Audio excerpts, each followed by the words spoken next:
Good evening, y'all.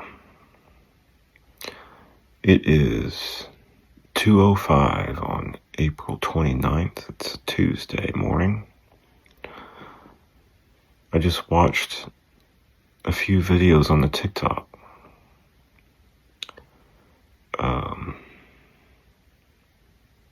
I guess the energies for the day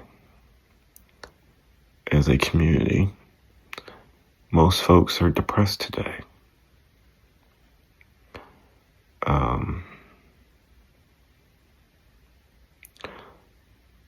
For those that don't know what I'm talking about, if you scroll through the TikTok or even the YouTube, you'll start seeing a recurring pattern of groups of people. Now, this could be your friends list that you scroll through and watch. The connected people you follow. Or you could be going through the Discovery one at the corner where it shows you new stuff. Okay. The consensus that I've seen so far today, this evening, is that a lot of folks are sad, depressed. I know what depression is. I do. It's hard to describe. Most folks can't describe it. And yes, for the teenage TikToker, let's just put it that way. I won't call you out. I know you're having a bad day. Okay? But I know you watch me. It is, and it does, feel like the deepest, darkest pit of hell. That darkness that cannot be described. Okay? Depression also comes from multitudes of things that bombard us each day. Okay? It's the external stimuli, our environment around us. Okay? Most of the depression that we suffer from is part of our ego. Okay? We get our hopes up so high when it comes to a person, place, or thing, event. Pets, like my dogs, okay? Or the house, or the neighborhood, or people, okay? People, like I said in other videos, people are very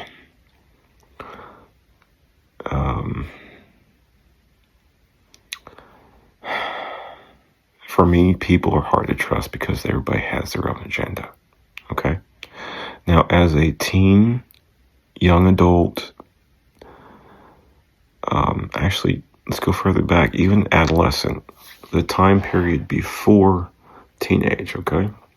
So, somewhere between 8 and 12. Okay? That's somewhere about adolescent. Okay?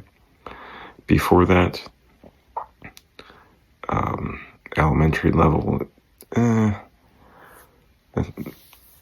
won't go there.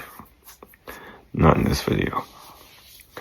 But what I want to hit on is the fact that every last thing that we have in our life, okay, the people, place, person, place, or thing, or event, okay, each thing develops who we are. Okay? So when we get our hopes up about people, okay, and they let us down, yes, that fucking hurts. But you need to start learning to build a resilience so people don't hurt you like that. Okay? Now, it's easier to do this when it's friends, people outside the family, okay? It's easier to let those people go. I know it's even more difficult to let go of a family that breaks apart. Okay? When I left for the Marine Corps, I knew my family was breaking up. And that's one of the reasons why I got the fuck out of Dodge. I joined the Marine Corps to escape. I wanted to go to the Marine Corps and die. That's how depressed I was. Okay? Suicide is not the fucking answer. Putting my ass to work was the fucking answer. I went to boot camp, went to infantry training, and then I went to my first MOS training, which was combat engineer, explosives. Okay? All of that stuff kept my ass busy, gave me a new type of happy, introduced me to new people. All right? The darkness may feel very bad right now, but I guarantee you, when you get across that darkness into the light, you're going to look back and think, why the fuck was I so sad about that? I don't even fucking give a shit about that person no more.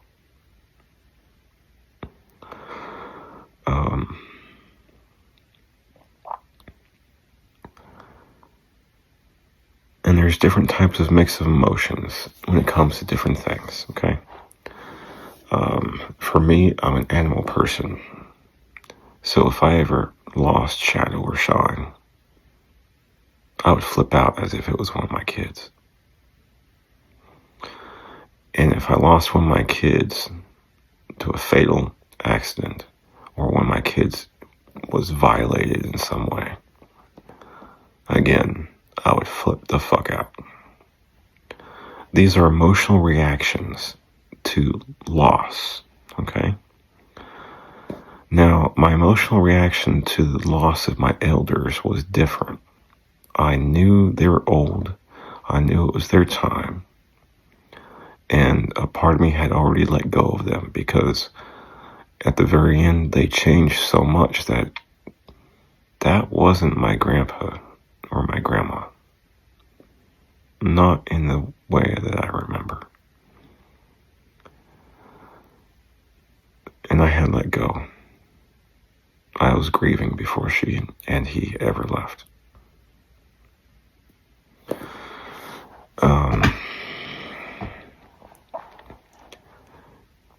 When it's time for my mom to go, that might be a little bit more hard because that's a little bit closer to heart, okay? My grandparents' passing was a little bit more distant in emotion. My mom wasn't really a mom. I'm the one taking care of her at the moment.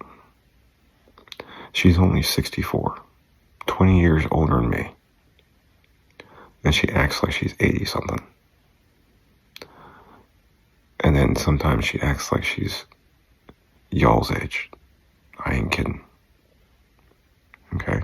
She talks in a baby voice and baby walks everywhere and talks fucking and acts weird and just childish or complaining about how old she is, like blah blah. Anyway, it's a chore. In a way, I'm trying to say that I've already started to let go of the woman that I identified as my mom. Okay? Now, she was acting like this when I was your age. She was. This is when it started. Something happened to her psyche because of all the men in her life that abused the ever-living shit out of her.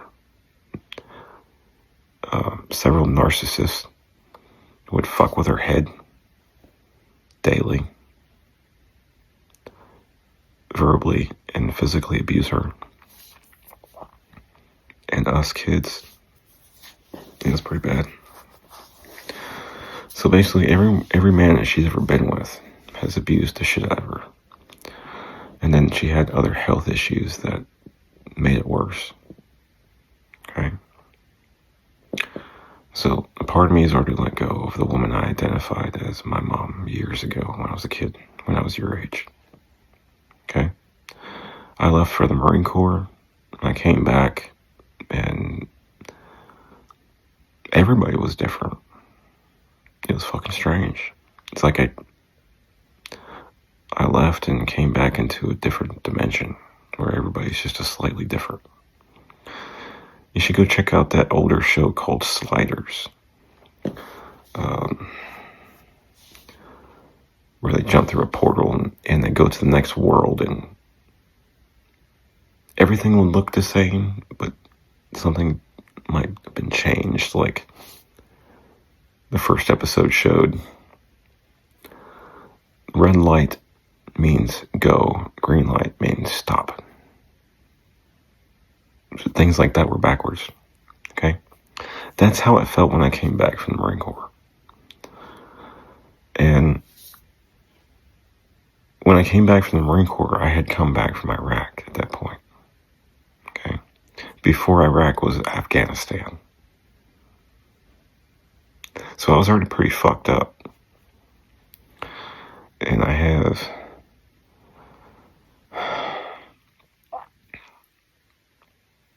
a bunch of countries on my belt. Different missions. Okay? All the things that I've said and done over the years build up who I am.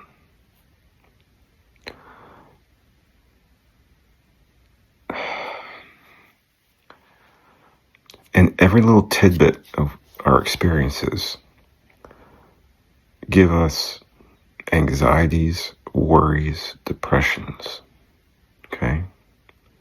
And these things stem from our ego, our hopes, our wishes, our dreams. You know, we get our hopes up about things so high, and they let us down. Okay?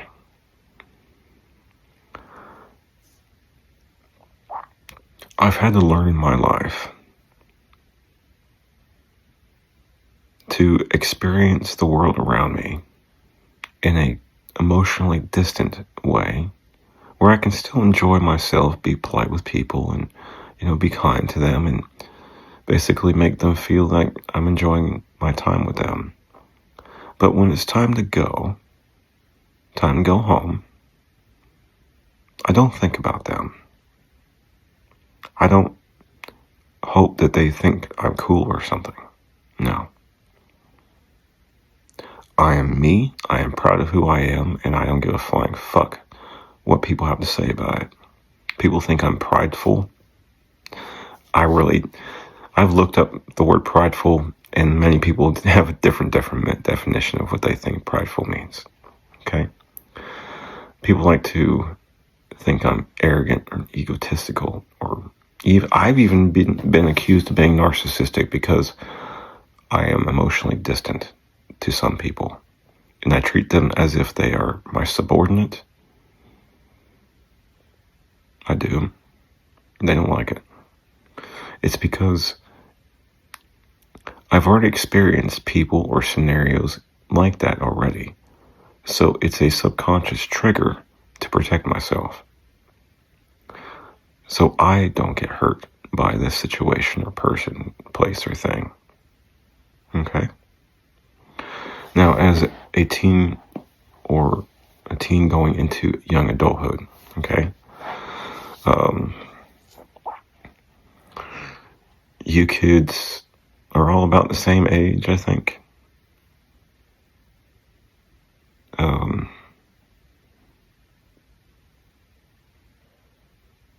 Anyway, we'll skip that part. I don't want to dime anybody else out. I haven't said anybody's name or age or place or anything like that. I don't want to do that because this is about depression, okay? Just know that the young folks watching and everybody else watching, that you have to build an emotional resilience, not a wall.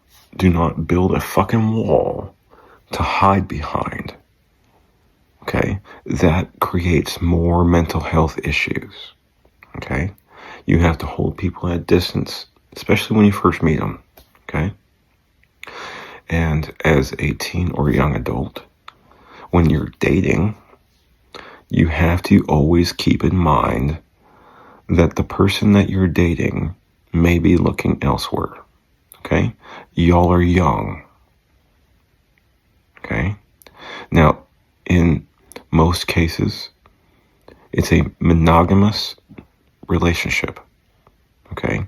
Where two people come together and stay together and dedicate each other and, don't look elsewhere. Okay? But you would have to communicate that and learn to trust each other by each other's actions, not just by the words. Don't trust a text message. Trust the person's actions. If they're telling you they want to be with you, and they're showing you by showing up, and they're giving you attention every day, and they're not letting up, that's pure dedication. They're not giving up on you. Okay? But if that person is saying they want to be with you, but never reaching out to communicate in any way, shape, or form, not even in person, if that person takes forever to respond to a text message, or that person says, "Oh, I was just busy, I didn't see your message." Bitch, please, you have a fucking phone in your pocket, and it goes fucking ding, and it shows you at the top of your screen whether you got an iPhone or a fucking Android. You know what I'm saying? If you have to fight for their attention, it's not worth it. Trust me. I learned the hard way. It took 10 years to realize I got played. Okay? You may not know what I'm talking about. Just go talk to your friend. Okay? She knows my situation. And we just have to keep it at that. Okay? So, I spent 10 years waiting. And I got played. Okay? Don't let that happen to you. That's what most of these videos are about, actually. Your self-realization and awareness. Okay? It's a type of self-awakening. All right? As a young person, a teen going into young adulthood, the emotions are going to be fucking erratic, especially when the chemicals start changing in your body. Okay? I'm a guy. I shouldn't be talking about this kind of stuff in public to a young person. Just go ask somebody you trust. Go talk to your doctor or another adult that's a family member that you feel secure about. Like, if you're okay with talking to your mom or something.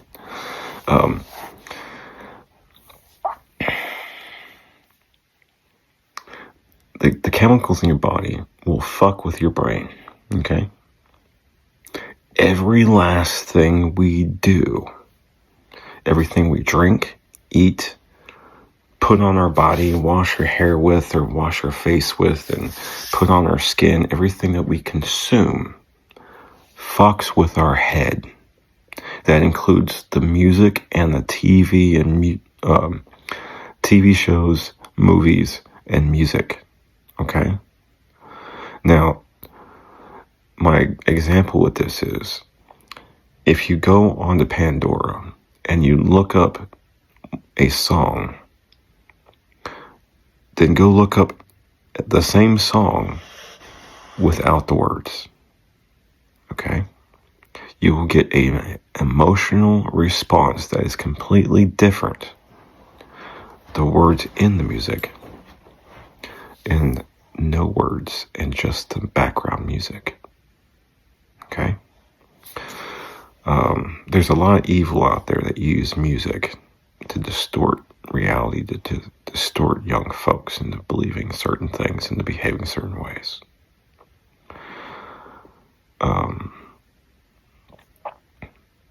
And it's known in the music industry that they're actively doing that shit to program kids. Okay? So, that is just an example. okay, of how things are affecting the mind. Obviously, everybody knows about alcohol. You consume the alcohol, your body absorbs it, and it goes into your blood, and the alcohol gets absorbed into the cells. Okay, and it gets carried to the brain. It crosses the blood-brain barrier through the blood vessels.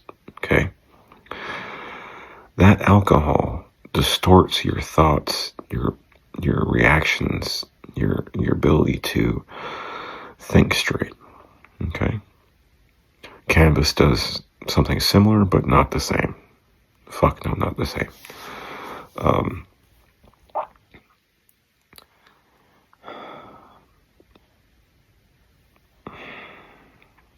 That's something else.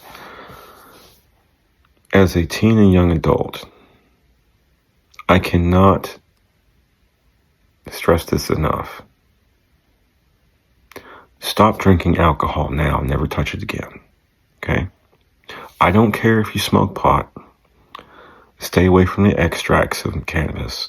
That shit'll fuck up your world. And it's not healthy for you. Straight flower, cannabis flower is okay. Alright? I am not telling any teen or anybody under the age of 21 to do this. Okay?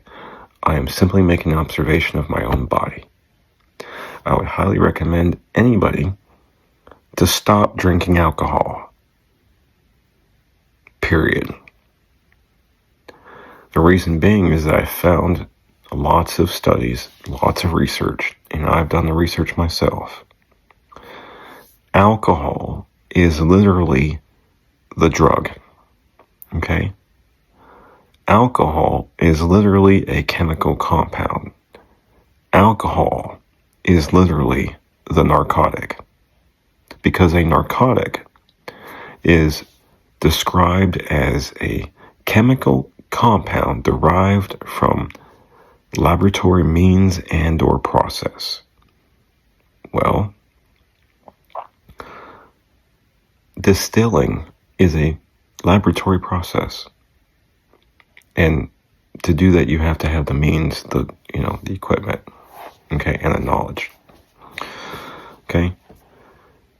Mother Nature did not crawl out of the fucking ground and say, hey, y'all, I'm building a meth lab, come get some.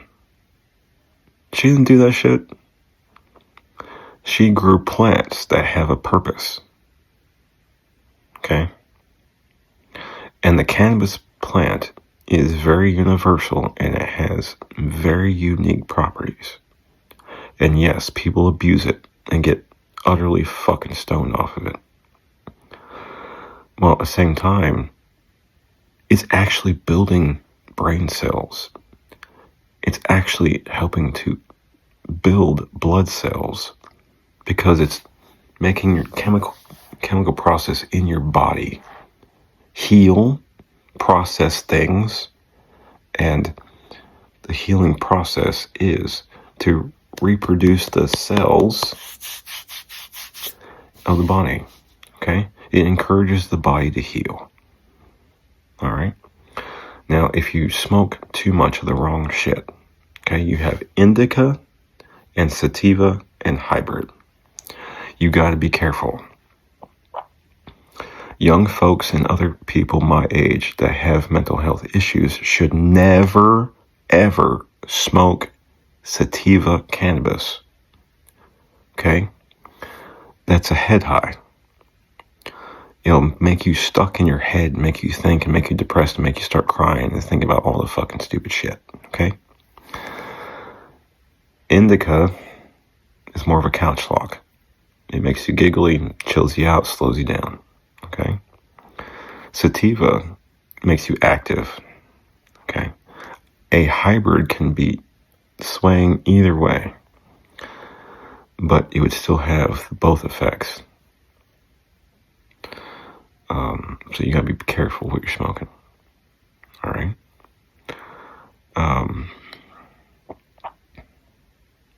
That's just an example. I know I just got on a tangent on that, but it's just a prime example of how things affect the mind. Even cannabis, the 3 different types of cannabis, indica, sativa, and hybrid. will all affect you differently. Okay, you can't say that about alcohol because alcohol is fucking alcohol. It's all distilled product. It's all alcohol. It does the same fucking thing no matter what it is. Cannabis is not the same fucking thing. And yet, I'm still going and saying this again. Everything affects the mind differently. Okay? Now, the last thing I want to talk about before I get off of this video, we're sitting at just about 26 seconds, or 26 minutes here, is the food that you consume. Okay? If you're eating junk food, it's going to make you depressed. It's going to make your stomach feel funny. It's going to give you the shits or stop you up. If you get stopped up, that's not fun either. Okay? I've been with a lot of women, so I understand that women get clogged up inside more likely than a man would. So I understand that's no fun. So again, that's going to affect your mind. It's going to make you moody as fuck.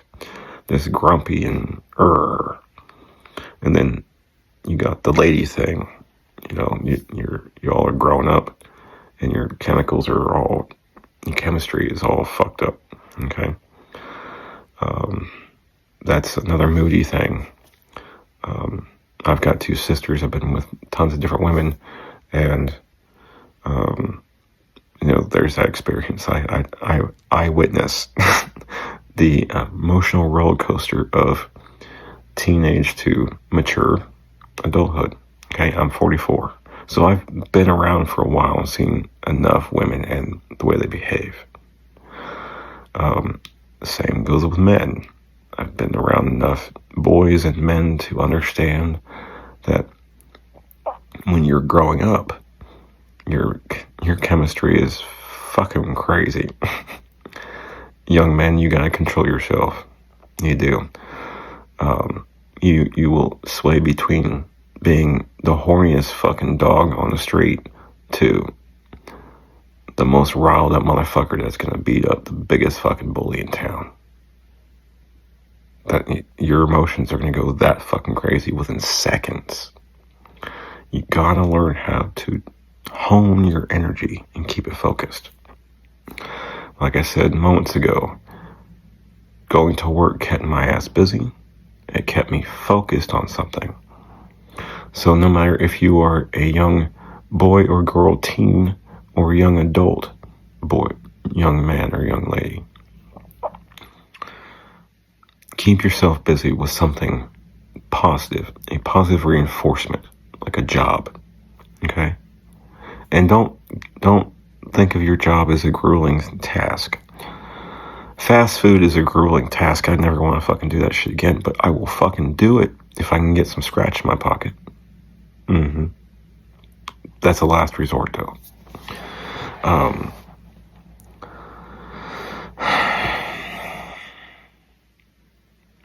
That's another thing. Before I get off of here, I know I said that twice already. A job. When you finally get to the point where you are set on wanting to get a job to make money,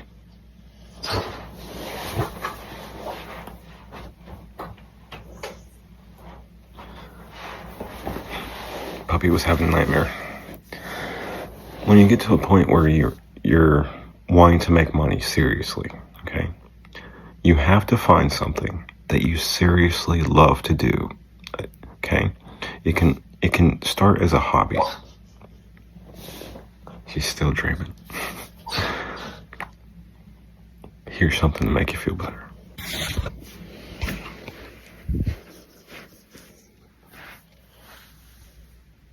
Oh, you can't see her.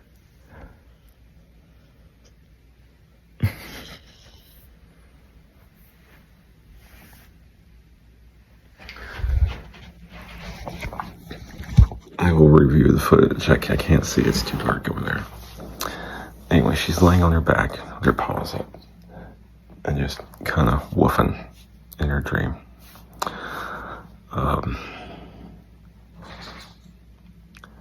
Depression is a fucked up thing. I'll make more videos about it. Dogs are stirring. I guess it's time to go outside. It's potty time. So, I'll talk about this subject again for the young folks. I hope this helped. We're going to go outside for a minute. I love you. You say hi to the world, channel? Yes, I know. We'll go. All right, folks. It's puppy time. Thank you for listening. Thank you for helping me think out loud. And I hope the things that I speak about help you move forward and understand that it's not the end of the fucking world. And getting on here making a video is the best therapy for you. Okay? I've been saying this for years, and I'm glad the younger generation and the teens that are my friends that are up north, I hope this makes you feel better. Okay? It's not the end of the fucking world. You're going to be going through many different things.